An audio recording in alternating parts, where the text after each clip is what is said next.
आज हम सुनेंगे भगवान श्री हरि विष्णु के 10 अवतार की पौराणिक कथाएं। भगवान श्री हरि विष्णु ने धर्म की रक्षा के लिए हर काल में अवतार लिया।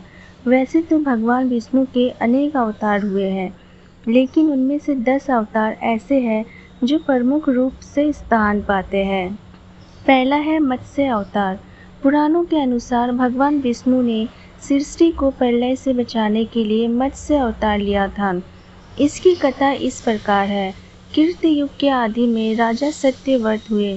राजा सत्यव्रत एक दिन नदी में स्नान कर अंजलि दे रहे थे। अचानक उनकी अंजलि में एक छोटी सी मछली आई।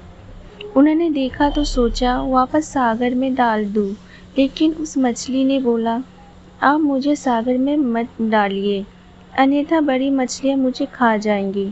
तब राजा सत्यव्रत ने मछली को अपने कमंडल में रख लिया। मछली और बड़ी हो गई तो राजा ने उसे अपने सरोवर में रखा। तब देखते ही देखते मछली और बड़ी हो गई। राजा को समझ आ गया कि यह कोई साधारण जीव नहीं है। राजा ने मछली को वास्तविक स्वरूप में आने की प्रार्थना की। राजा की प्रार्थना सुन साक्षात 4 भुजाधारी भगवान विष्णु प्रकट हो गए और उन्होंने कहा कि यह मेरा मत्स्य अवतार है। भगवान ने सत्यव्रत से कहा, सुनो राजा सत्यव्रत, आज से 7 दिन बाद प्रलय होगी। तब मेरी प्रेरणा से एक विशाल नाव तुम्हारे पास आएगी। तुम सप्त ऋषियों, औषधियों, बीजों व प्राणियों के सूक्ष्म शरीर को लेकर उसमें बैठ जाना। जब तुम्हारी नाव डगमगाने लगेगी तब मैं मत्स्य के रूप में तुम्हारे पास आऊँगा। उस समय तुम वासुकी नाग के द्वारा उस नाव को मेरे सींग से बांध देना। उस समय प्रश्न पूछने पर मैं तुम्हें उत्तर दूंगा, जिससे मेरी महिमा जो परब्रह्मा नाम से विख्यात है तुम्हारे हृदय में प्रकट हो जाएगी। तब समय आने पर मत्स्य रूपधारी भगवान विष्णु ने राजा सत्यव्रत को तत्व ज्ञान का उपदेश दिया, जो मत्स्य पुराण नाम से प्रसिद्ध है। दूसरा है कूर्म अवतार। धर्म ग्रंथों के अनुसार भगवान विष्णु ने कुरुम यानी कछुए का अवतार लेकर समुद्र मंथन में सहायता की थी। भगवान विष्णु के कुरुम अवतार को कच्छप अवतार भी कहते हैं। इसकी कथा इस प्रकार है। एक बार महर्षि दुर्वासा ने देवताओं के राजा इंद्र को श्राप देकर श्रीहीन कर दिया। इंद्र जब भगवान विष्णु के पास गए तो उन्होंने समुद्र मंथन करने के लिए कहा। तब इंद्र भगवान विष्णु के कहे अनुसार दैत्यों व देवताओं के साथ मिलकर समुद्र मंथन करने के लिए तैयार हो गए। समुद्र मंथन करने के लिए मंदराचल पर्वत को मथानी एवं नागराज वासुकी को नेति बनाया गया। देवताओं और दैत्यों ने अपना मतभेद भुलाकर मंदराचल को उखाड़ा और उसे समुद्र की ओर ले चले, लेकिन वे उसे अधिक दूर तक नहीं ले जा सके। तब भगवान विष्णु ने मंदराचल को समुद्र तट पर रख दिया। देवता और दैत्यों ने मंदराचल को समुद्र में डालकर नागराज वासुकी को नेति बनाया, किंतु मंदराचल के नीचे कोई आधार नहीं होने के कारण वह समुद्र में डूबने लगा। यह देखकर भगवान विष्णु विशाल कूर्म में कछुए का रूप धारण कर समुद्र में मंदराचल के आधार बन गए। भगवान कूर्म की विशाल पीठ पर मंदराचल तेजी से घूमने लगा और इस प्रकार समुद्र मंथन संपन्न हुआ। तीसरा है वराह अवतार। धर्म ग्रंथों के अनुसार भगवान विष्णु ने दूसरा अवतार वराह रूप में लिया था। वराह अवतार से जुड़ी कथा इस प्रकार है। पुरातन समय में दैत्य हिरण्याक्ष ने जब पृथ्वी को ले जाकर समुद्र में छिपा दिया, तब ब्रह्मा की नाक से भगवान विष्णु वराह रूप में प्रकट हुए। भगवान विष्णु के इस रूप को देखकर सभी देवताओं व ऋषि मुनियों ने उनकी स्तुति की। सबके आग्रह पर भगवान वराह ने पृथ्वी को ढूंढना प्रारंभ किया। अपनी थूथुनी की सहायता से उन्होंने पृथ्वी का पता लगा लिया और समुद्र के अंदर जाकर अपने दांतों पर रखकर वे पृथ्वी को बाहर ले आए। जब हिरण्याक्ष दैत्य ने यह देखा तो उसने भगवान विष्णु के और वराह रूप को युद्ध के लिए ललकारा। दोनों में भीषण युद्ध हुआ। अंत में भगवान वराह ने हिरण्याक्ष का वध कर दिया। इसके बाद भगवान वरा ने अपने खुरों से जल को स्तंभित कर उस पर पृथ्वी को स्थापित कर दिया। चौथा है भगवान नरसिंह। भगवान विष्णु ने नरसिंह अवतार लेकर दैत्यों के राजा हिरण्यकशिपु का वध किया था। इस अवतार की कथा इस प्रकार है। धर्म ग्रंथों के अनुसार दैत्यों के राजा हिरण्यकशिपु स्वयं भगवान से भी अधिक बलवान मानता था। उसे मनुष्य, देवता, पक्षी, पशु न दिन में, न रात में, न धरती पर, न आकाश में, न अस्त्र से, न शस्त्र से मरने का वरदान प्राप्त था। उसके राज्य में जो भी भगवान विष्णु की पूजा करता था उसको दंड दिया जाता। उसके पुत्र का नाम प्रहलाद था। प्रहलाद बचपन से भगवान विष्णु का परम भक्त था।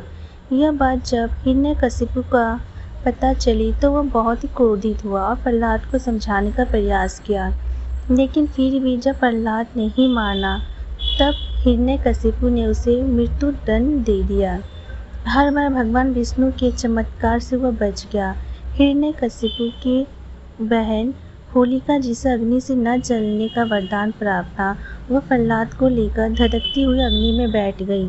तब भी भगवान विष्णु की कृपा से प्रहलाद बच गया और होलिका जल गई। जब हिरण्यकशिपु स्वयं प्रहलाद को मारने ही वाला था तब भगवान विष्णु नरसिंह का अवतार लेकर खंबे से प्रकट हुए और उन्होंने अपने नाखूनों से हिरण्यकशिपु का वध कर दिया। पांचवा है वामन अवतार। सत्य युग में प्रहलाद के पौत्र दैत्यराज बलि ने स्वर्गलोक पर अधिकार कर लिया। सभी देवता इस विपत्ति से बचने के लिए भगवान विष्णु के पास गए। तब भगवान विष्णु ने कहा कि मैं स्वयं देव माता अदिति के गर्भ से उत्पन्न होकर तुम्हें स्वर्ग का राज्य दिलवाऊंगा। कुछ समय पश्चात भगवान विष्णु ने वामन अवतार लिया। एक बार जब बलि महान यज्ञ कर रहा था तब भगवान वामन बलि की यज्ञशाला में गए और राजा बलि से 3 पग धरती दान में मांगी। राजा बलि के गुरु शुक्राचार्य भगवान की लीला समझ गए और उन्होंने बलि को दान देने से मना कर दिया, लेकिन बलि ने फिर भी भगवान वामन को 3 पग धरती दान देने का संकल्प ले लिया। भगवान वामन ने विशाल रूप धारण कर एक पग में धरती और दूसरे पग में स्वर्ग लोक नाप लिया। जब तीसरा पग रखने के लिए कोई स्थान नहीं बचा तो बलि ने भगवान वामन को अपने सिर पर पग रखने को कहा। बलि के सिर पर पग रखने से वह सूतल लोक पहुंच गया। बलि की दानवीरता देखकर भगवान ने उसे सूतल लोक का स्वामी भी बना दिया। इस तरह भगवान वामन ने देवताओं की सहायता कर उन्हें स्वर्ग पुण्य लौटाया। छठा है श्री राम अवतार। त्रेता युग में राक्षस राज रावण का बहुत आतंक था। उससे देवता भी डरते थे। उसके वध के लिए भगवान विष्णु ने राजा दशरथ के यहाँ माता कौशल्या के गर्भ से पुत्र रूप में जन्म लिया। इस अवतार में भगवान विष्णु ने अनेक राक्षसों का वध किया और मर्यादा का पालन करते हुए अपना जीवन यापन किया। पिता के कहने पर वनवास गए। वनवास भोगते समय राक्षस राज रावण उनकी पत्नी सीता का हरण कर ले गया। सीता की खोज में भगवान लंका पहुँचे। वहाँ भगवान श्री राम और रावण का घोर युद्ध जिसमें रावण मारा गया। इस प्रकार भगवान विष्णु ने राम अवतार लेकर देवताओं को भय मुक्त किया। सातवां है श्री कृष्ण अवतार। द्वापर युग में भगवान विष्णु ने श्री कृष्ण अवतार लेकर अधर्मियों का नाश किया। भगवान श्री कृष्ण का जन्म कारागार में हुआ था। इनके पिता का नाम वासुदेव और माता का नाम देवकी था। भगवान श्री कृष्ण ने इस अवतार में अनेक चमत्कार किए और दुष्टों का सर्वनाश किया। कंस का वध भी भगवान श्री कृष्ण ने ही किया। महाभारत के युद्ध में अर्जुन के सारथी बने और दुनिया को गीता का ज्ञान दिया। धर्मराज युधिष्ठिर को राजा बनाकर धर्म की स्थापना की। भगवान विष्णु का ये अवतार सभी अवतारों में सबसे श्रेष्ठ माना जाता है। आठवां है परशुराम अवतार। हिंदू धर्म ग्रंथों के अनुसार परशुराम भगवान विष्णु के प्रमुख अवतारों में से एक थे। भगवान परशुराम के जन्म के संबंध में 2 कथाएं प्रचलित है। हरिवंश पुराण के अनुसार उन्हीं में से एक कथा इस प्रकार है। प्राचीन समय में महिष्मती नगरी पर शक्तिशाली है। ये वंशी क्षत्रिय वह बहुत ही अभिमानी था और अत्याचारी भी। एक बार अग्निदेव ने उससे भोजन कराने का आग्रह किया। तब सहस्त्रबाहु ने घमंड में आकर कहा कि आप जहाँ से चाहे भोजन प्राप्त कर सकते हैं, सभी और मेरा ही राज है। तब अग्निदेव ने वनों को जलाना शुरू किया। एक वन में ऋषि आपको तपस्या कर रहे थे।